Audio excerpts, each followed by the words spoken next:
Welcome everyone. We'll have, I think, a wonderful hour ahead of us. We have Professor Cecilie Basberg Neumann with us from Oslo. She's been visiting UQ for the last 10 days, so, and it's been a great pleasure to have her here.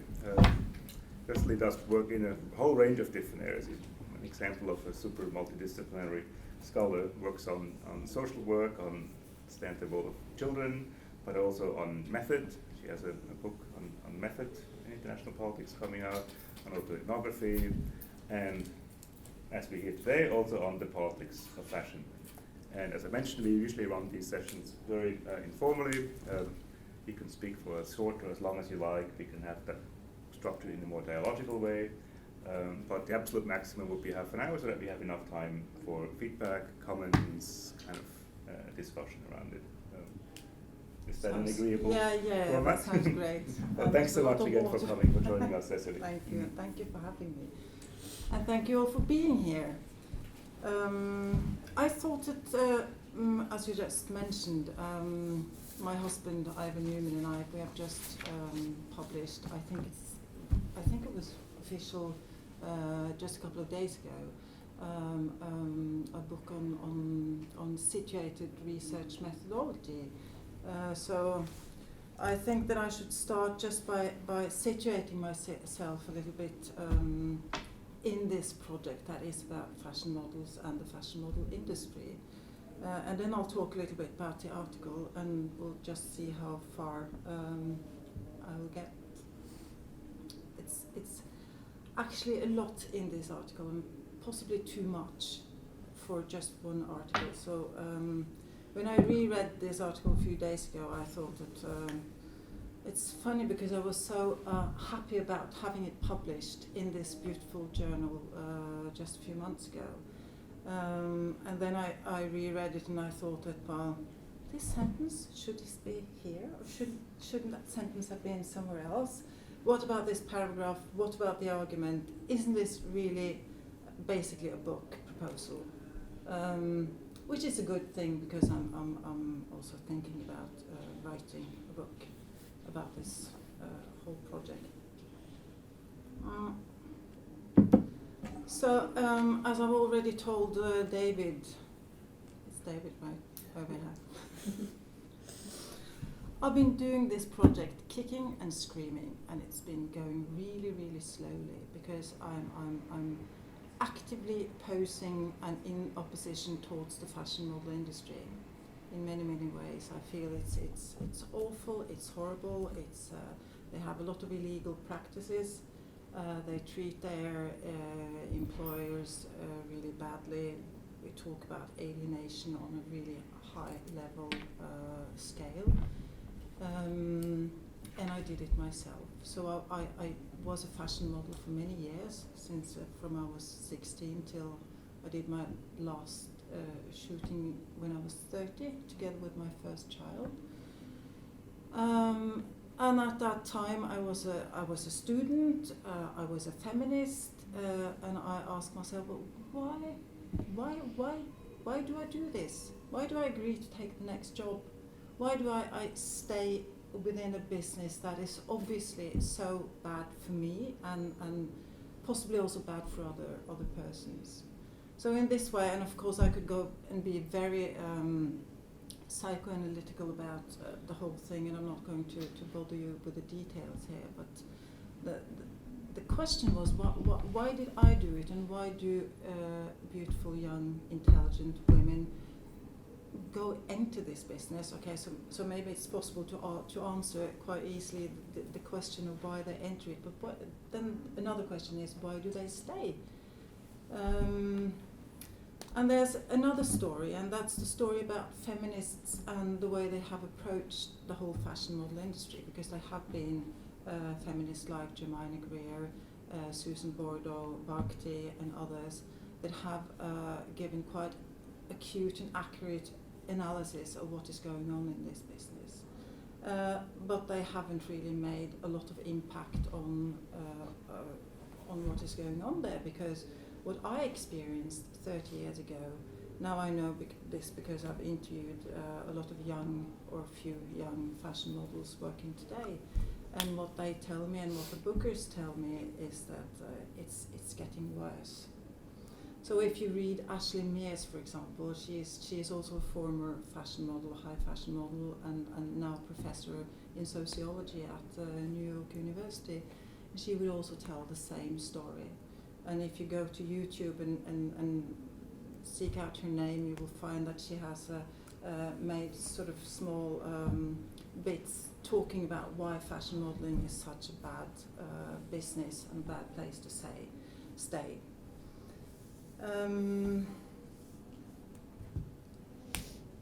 The good thing about fashion modeling, because I obviously I don't really have answers to these questions, I have a lot of questions, and I have some suggestions as of how to sort of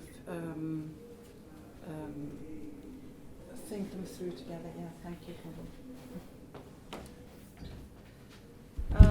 And one of the good things about being a fashion model would be that young women and also men to some extent would get a lot of recognition, sexual recognition, a lot of recognition from people saying, wow, are you really a fashion model? Oh, that's wonderful, stuff like that. But also they are envied and harassed outside of the business. You must be really stupid. Why on earth would you do something like that? And Hermione Greer actually wrote in a book in the 1990s that fashion models are stupid. So they are dummies. They are like the picture of this. This is actually a book written by an Australian. She is not a high fashion model, I should say that. And it's terribly written, but it's some acute observations about the surroundings of the fashion model industry. So what is it that I'm asking, and what is it that I'm suggesting? Well, I think that one main question, really important question, is about capitalism. And the question, why is it that beautiful women, young women and men should capitalize on their looks? Why is that? Can't they just be beautiful and do something else? Now, obviously, this has the individual answer would be that it's about desire to be close to fame, to be close to celebrities, to earn a lot of money. And obviously, this is not the situation for most models. They won't earn a lot of money. They will be just failures and even short of money when they stop working as fashion models. So this is one question that I would like to pursue, and I'm sort of trying to find my way from different angles within this project. Another question I'm asking in this article has to do with the current situation in Norway now when it comes to education and work possibilities for women and for men, of course. And we talked about that the other day, that we're now in a situation in Norway where there are more women than men pursuing higher education. Women can basically do whatever they want to. We have good state funding, so it's not really that much of a class issue when it comes to money and the possibilities to do things with or without money, because the state will be there to fund your efforts. We have a lot of women, I think 52% of our PhD students would be women. But at the same time, we have one of the most gender segregated labour markets in the whole of Europe. And this is really fascinating. How can that be? Why is it that we're in a situation historically unique where women can pursue educational and career goals like ever before, and they are still, we still see these really, really gender segregated markets where women will be nurses, where I work we educate social workers and child protection workers. There's almost only women doing that. Whereas you will find the men at the engineer studies and the technology studies. And Paula England says that it's the same pattern in North America. I suppose that you'll find. I think that I've read a few articles about Australia telling the same story. And what I'm saying now, or what I'm implying, is that gender theory only gets us this far. And we have to continue to think through these questions. This is if we think in terms of performativity, performativity will explain some of the things that we are sort of primed to do, but it doesn't really answer the question, well, why is it that when we're in an historical, unique situation where women can pursue educational career goals, they still choose to be nurses. And I'm not saying that that is wrong, I just find it very interesting that they do in Norway. Now, obviously, we could start talking about the family and about children, and that would be quite strong explanations for at least career lawyers and medical doctors. That the minute they get married and have children, they will sort of, a lot of them will step down from pursuing really these tough careers, and then we can talk about the glass ceilings and things like that. But I think that this situation in Norway with the gender segregated labour market could be interesting to think through, also in terms of what the fashion model industry is all about in terms of gender.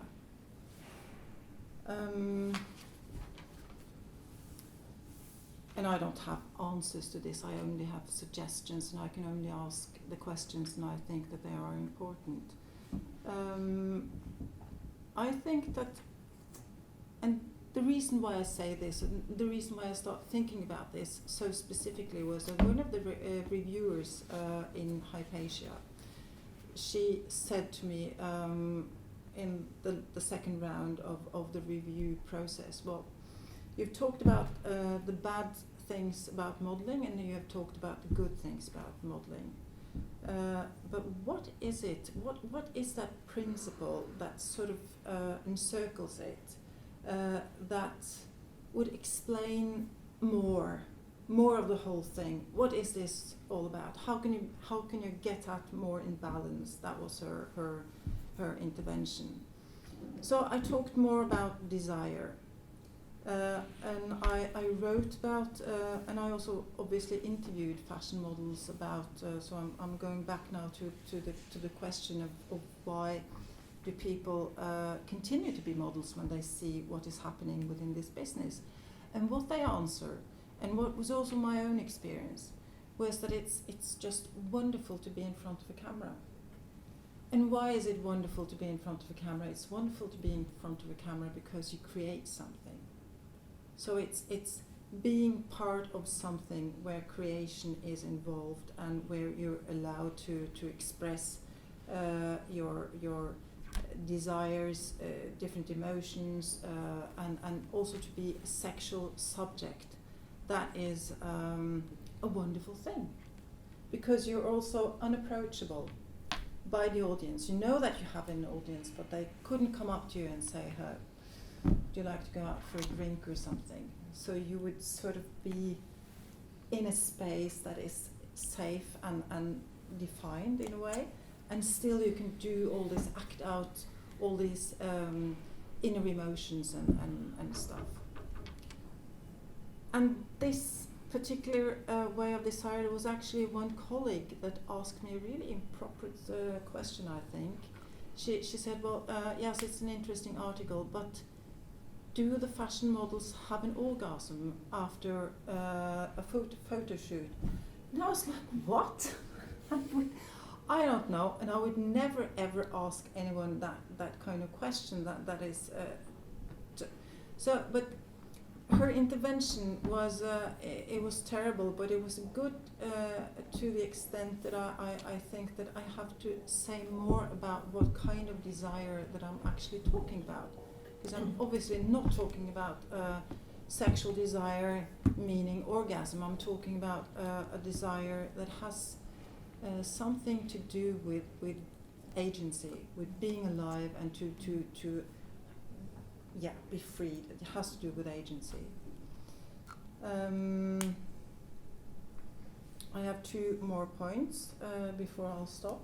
I'll just swap back to the beginning of the article, where I'm trying to sort of frame my questions historically, and I haven't really gone in depth in that either. But a lot of feminist historians have talked about the beauty, narcissism, double bind, which is also what this article is called. That was configured in early Victorian times, and I also think before that, but that is another story. That's its own research subject or project, where women were supposed to look good and to invest themselves deeply into their appearance on the one hand, and then to be derided for investing in looking good on the other hand. I don't think that has changed a lot. I think that figure is still with us today, and I think that it shows us the vulnerability within women's agency. So here is also another thing that I think is really important in this project, and that I would like to pursue further, to say to sort of flesh out how this is, that this, what the fashion model business does is that it reflects back to the generalized woman's subjectivity, a particular vulnerability that we have to relate to, whether we want to relate to that or not. And I think that Angela McRobbie, she's at Goldsmith in London, she's one of the feminists that has really written beautifully about this and takes this particular situation seriously, whereas many feminists, and myself included, would just, I just don't want to relate to what is going on in that business and what it means to me as a woman doing my day-to-day business. Now, my last point would be Elaine Scarry, and I know that some of you know Elaine Scarry because of her book, Body in Pain, but this is another book about beauty.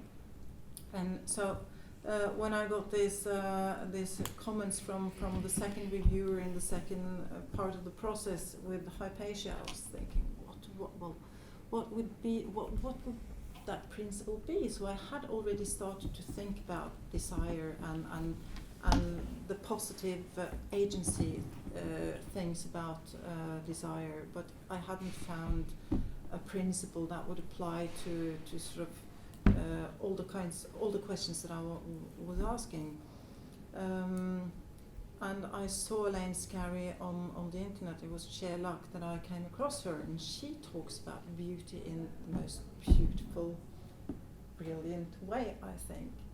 What she does is that she says that I'm not interested in whether this cover is more beautiful than this cover. I'm not interested in all the discussions that we can have around aesthetics. That is interesting, but it's not my project. This is what she's saying. What is her project is to argue and to show what beauty does to us as human beings. And she's basically saying that when I see a vase that I really find beautiful, she talks about these magical moments where you sort of you're completely stunned, and what happens to you afterwards is that you want to go out in the world and create, or to replicate the beauty that you've been part of, even if it's been just for a few seconds. And I think that is so wonderful, and I think that this is where many of us should, at least me, should start thinking, well, the meaning of beauty, and to sort of map out what beauty is to us personally and on group levels, and to ask questions like, well, why is it that beauty sort of disappeared, at least in the social sciences, whereas truth and knowledge and power and all these other things were the things that we concentrated on. So, yeah, beauty. That is my hold on to beauty. So thank you. Ron, that was 21 minutes. Perfect, Danny. Thanks so much, Cecilie. You've given us a lot of food for thought, and you left us with plenty of time for questions, feedback, discussions, points, comments, whatever form of interventions you're keen. Yeah.